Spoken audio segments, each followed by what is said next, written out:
And Hiram, king of Tyre, sent his slaves to Solomon, for he had heard that they had anointed him king in the place of his father, for Hiram was ever a friend of David.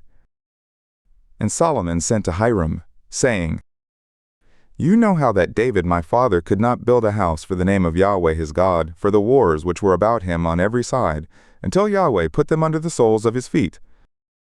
But now Yahweh my God has given me rest on every side. There is neither adversary nor evil occurrence.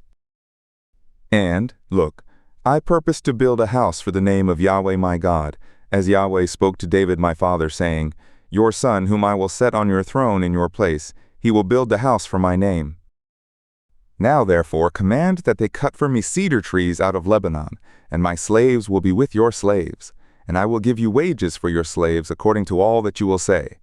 For you know that there is not among us any who knows how to cut timber like the Sidonians.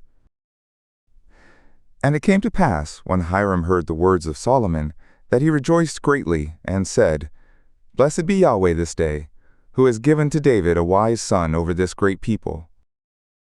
And Hiram sent to Solomon, saying, I have heard the message which you have sent to me. I will do all your desire concerning timber of cedar, and concerning timber of fir.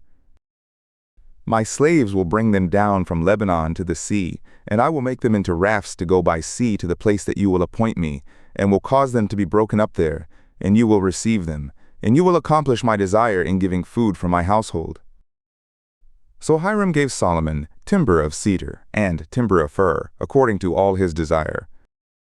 And Solomon gave Hiram 20 cores of wheat for food to his household, and 20 cores of pure oil.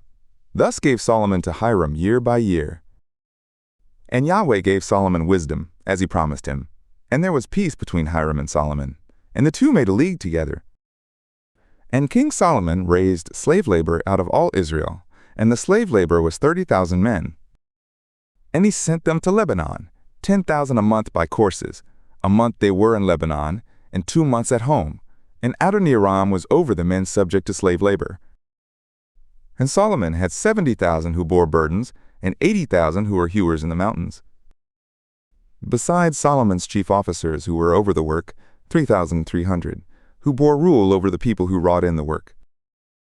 And the king commanded, and they hewed out great stones, costly stones, to lay the foundation of the house with wrought stone.